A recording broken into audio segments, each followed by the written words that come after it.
ഈ പെരുന്നാൾ കാലം ആഘോഷമാക്കാൻ VTS മാൾ ഒരുങ്ങിക്കഴിഞ്ഞു.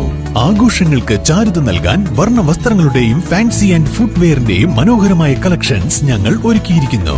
കുടുംബത്തോടൊപ്പം ഈ പെരുന്നാൾ പർച്ചേസിംഗ് VTS വെഡിംഗ് സെന്ററിൽ നിന്നും.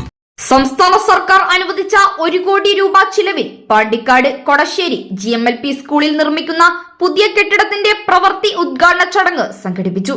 വിദ്യാഭ്യാസ മന്ത്രി വി ശിവൻകുട്ടി ചടങ്ങ് ഓൺലൈൻ വഴി ഉദ്ഘാടനം നിർവഹിച്ചു.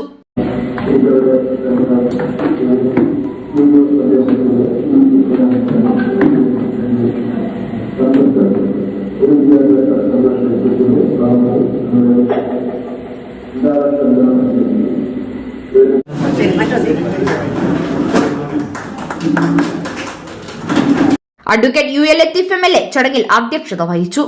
പാണ്ടിക്കാട് ഗ്രാമപഞ്ചായത്ത് 2025-26 വാർഷിക പദ്ധതിയിൽ ഉൾപ്പെട്ട കെട്ടിടത്തിന്റെ പുനർനിർമ്മാണം ഗ്രാമപഞ്ചായത്ത് പ്രസിഡന്റ് PR റോഹിൽനാഥ് നിർവഹിച്ചു. ബ്ലോക്ക് പഞ്ചായത്ത് അംഗവും PTA പ്രസിഡന്റുമായ ഷെരീഫ് മുല്ലക്കാടൻ, പ്രധാനാധ്യാപിക ലത, ബ്ലോക്ക് പഞ്ചായത്ത് അംഗം റൈഹാൻത്ത് ടീച്ചർ, ഗ്രാമപഞ്ചായത്ത് അംഗങ്ങളായ Ranjini, Yunus Vadakkan, Subaida, BRC trainer Nikhil, P Saleel, Muhammad, Haridasan, Velayudhan, Puliyodan Muhammad, അധ്യാപകരായ സുജാത, രുക്മിണി, മുഹമ്മദ് എന്നിവർ സംസാരിച്ചു. News bureau, Pandikkad.